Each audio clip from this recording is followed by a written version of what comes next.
నమస్తే. ఇన్నాళ్ళు నన్ను సపోర్ట్ చేస్తూ, ఎంకరేజ్ చేస్తూ మీ ప్రేమని నాకు అందిస్తున్న ప్రతి ఒక్కరికి కృతజ్ఞతలు. అలాగే ఈ వీడియో కూడా ఖచ్చితంగా మీకు ఉపయోగపడుతుంది. లైక్, షేర్ అండ్ సబ్స్క్రైబ్ చేసి మీ సపోర్ట్‌ని నాకు అందించండి. అలాగే ఈ వీడియో పట్ల మీకున్న అభిప్రాయాన్ని కామెంట్ సెక్షన్‌లో కామెంట్ చేసి తెలియజేయండి.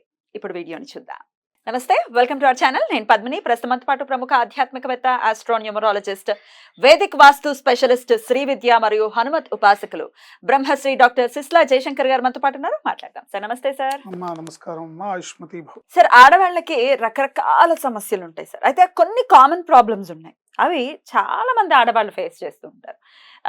అవి ప్రధానంగా వివాహం ఆలస్యం అవ్వడం దగ్గర నుంచి మొదలుకొని వివాహం ఆలస్యం అవ్వటము, అత్తగారి పోరు, ఆడపడుచుల పోరు, కొంతమందికి మరీ విపరీతంగా మరుదుల నుంచి కూడా ఇబ్బంది ఉంటుంది అని అంటూ ఉంటారు. మరుదుల నుంచి ఇబ్బంది. ఇప్పుడు ఏమవుతుందంటే ఇద్దరు అన్నదమ్ముల్లో అన్నకి పెళ్లి అయిపోతుంది, వీడికి పెళ్లి కుదిరి చావదు. ఆ ఇబ్బంది వదినేం చేస్తుంది? ఏం చేయదు, అత్తగారికి కడుపు మంట అనమాట. ఈ కొడుకు సెటిల్ అయిపోయాడు, వీడికి అవ్వలేదని, ప్లస్ వాడిని బాగా చూడడంతోనే ఇంట్లో క్లాషెస్ వస్తాయి అనమాట. ఈ పెళ్ళైన కొడుకుని పట్టించుకోకుండా వాడి మీద ఎక్కువ కేర్ తీసుకుంటుంటుంది అత్తగారు. ఎందుకంటే వాడి మీద ఒక సాఫ్ట్ కార్నర్. ఎలా అయినా చిన్నపిల్లలు అంటే కొద్దిగా ఎక్కువ ఉంటుంది. ఇది చాలా కామన్ ప్రాబ్లం. అలాగే పక్కింటి వాళ్ళతో ఈ చిట్ చాట్లు ఉంటాయి, గాసిపింగ్స్ ఉంటాయి కదా, వాటి నుంచి వచ్చే ఇబ్బందులు. ఎందుకంటే ఇక్కడ మాట అక్కడ, అక్కడ మాట ఇక్కడ ఖచ్చితంగా వెళ్తుంది. మన దగ్గర అన్న వాళ్ళు అవతల వెళ్ళి అక్కడ కూడా మాట్లాడతారు ఆబ్వియస్గా. ఇవన్నీ రావడానికి నాకైతే అనిపించేది ఏంటంటే, ఖాళీ కూర్చోవడం వల్ల డెఫినెట్ గా కొన్ని ప్రాబ్లమ్స్ కొని తెచ్చుకుంటాం. 100% empty mind is doubles work shop అని అంటూ ఉంటారు. 100% వర్క్ చేయాలి ఎండ్ ఆఫ్ ది డే. సరే, మరి ప్రాబ్లమ్స్ ఆల్రెడీ ఉన్నాయండి, ఎట్లా వీటి నుంచి బయటపడాలి అని అంటే ఏంటి సార్ దీనికి ఆన్సర్? ఒక స్త్రీ గృహిణి ఉందనుకోండి, ఒక ప్రాబ్లం కాదు, ఒక్కొక్క ఇంట్లో ఒక్కొక్క రకమైన ప్రాబ్లమ్స్, అనేక రకాల ప్రాబ్లమ్స్. కొంతమంది ఇంట్లో దుష్టబుద్ధి గల వాళ్ళు ఉంటారు.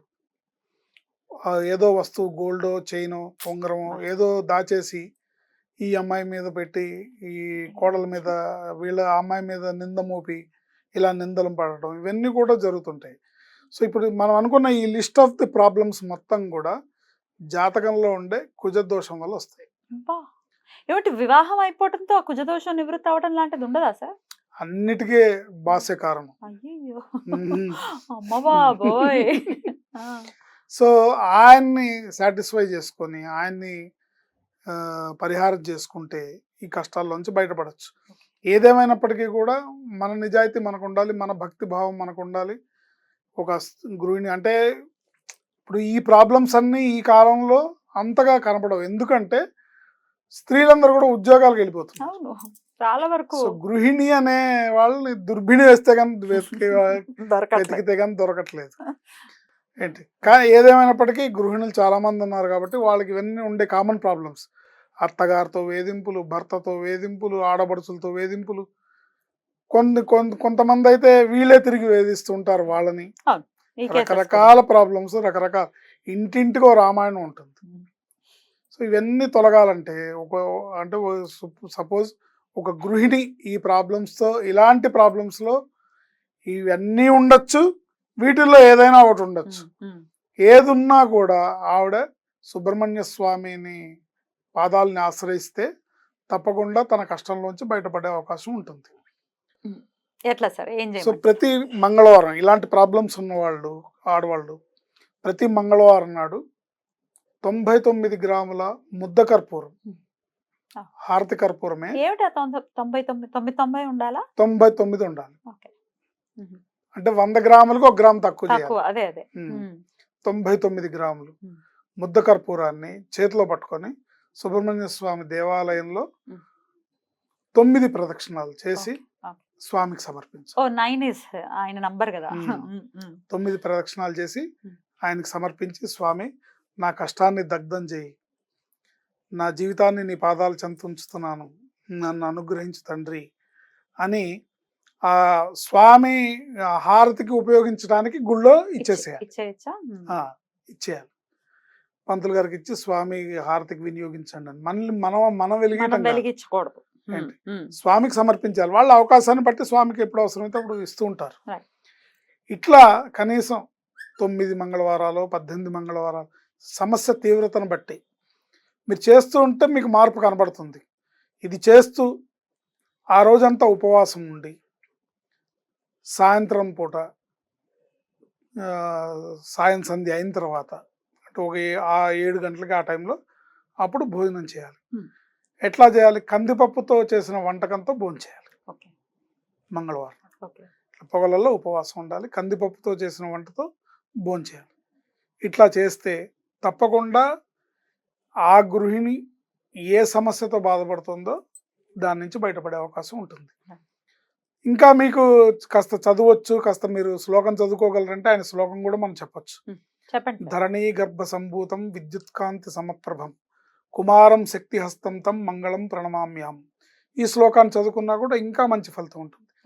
ధరణీ గర్భ సంభూతం విద్యుత్కాంతి సమప్రభం కుమారం శక్తి హస్తం తం మంగళం ప్రణమామ్యాం. ఈ శ్లోకాన్ని మీరు నిరంతరం స్మరించుకుంటూ ఉన్నారా? సో లేదంటే కనీసం ఏమి రాదు, ఈ చదువుకోవడం రాదంటే సుబ్రహ్మణ్య సుబ్రహ్మణ్య సుబ్రహ్మణ్య పాహిమాం సుబ్రహ్మణ్య సుబ్రహ్మణ్య సుబ్రహ్మణ్య రక్షమాం అని అనుకున్నా కూడా ఆయన కరుణిస్తాడు.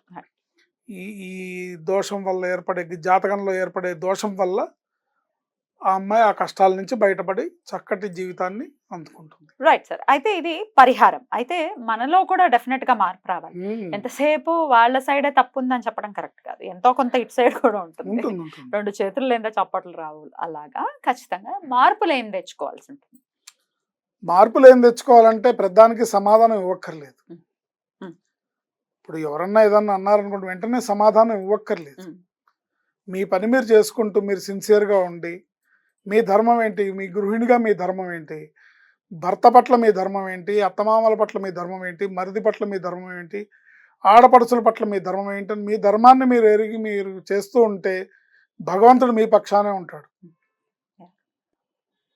God plus you is equal to majority అంటారు. God plus you is equal to majority అంటే కురుక్షేత్ర యుద్ధంలో సకల సైన్యం అంతా కౌరవుల పక్కన ఉన్నది, పాండవుల పక్కన ఓన్లీ భగవంతుడు ఉన్నాడు. సో ఎవరు గెలుస్తారంటే వీళ్ళే గెలుస్తారు. So God plus you is equal to majority. కనుక మన ధర్మాన్ని మనం మర్చిపోకూడదు.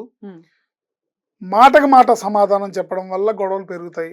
మాటకు మాట మీరు వాళ్ళు ఏమన్నా సరే, ఏమన్నా అనుకోనండి, మనకి తగలవు కదా, సైలెంట్గా ఉండి మన పని మనం చేసుకుంటే కొన్నాళ్ళకి వాళ్ళే నిప్పుట్టి వాళ్ళే రియలైజ్ అవుతారు. ఎన్ని మాట్లాడినా పిల్ల ఏం మాట్లాడట్లేదు, మనం ఎందుకు మాట్లాడాలి. కానీ తిరిగి వీళ్ళు కూడా నోరేసుకొని పడిపోయి నన్ను అంత మాట అంటావా, నన్ను ఇలా అంటావా, నన్ను అలా అంటావా, నన్ను ఆ మాట అన్నావు, నన్ను ఇలా సాధిస్తున్నాను అంటే గొడవలు పెరుగుతూ ఉంటాయి. ఇలా చేసుకోకుండా సైలెంట్గా ఉండి మన ధర్మాన్ని మనం నిర్వర్తిస్తే తప్పకుండా వీళ్ళ కష్టంలోంచి బయటపడతారని నిస్సందేహంగా చెప్పచ్చు. తప్పకుండా సార్. అటు మనలో మార్పు వస్తూ ఒకవేళ మేమంతా సైలెంట్గా, ఇప్పుడు మీరు చెప్పినట్టే కొంతమంది ఉంటారు చాలా నిదానంగానే ఉంటారు. నిదానంగా ఉన్న వాళ్ళని ఇంకా మొడుతూ ఉంటారు కొంతమంది ఇళ్లలో మనం చూస్తుంటాం. చాలా బాధాకరం. అప్పుడు సుబ్రహ్మణ్యేశ్వర స్వామి ఆరాధన, అప్పుడు ఈ ఆరాధన చేస్తే ఇంకా ఆయన దండాయుధ పాణి కదా, అసూలంతో ఒక్క పోటు పొడుస్తాడు. రైట్. ఖాళీగా కూడా ఉండకుండా ఏదో ఒక పని అయితే ఖచ్చితంగా చేసుకుంటూ ఉంటే మైండ్ దాని మీదకి వెళ్లకుండా కూడా ఉంటుంది. కాబట్టి చాలా చక్కటి తరుణోపాయాన్ని సూచించారు సార్. కృతజ్ఞతలు. నమస్కారం.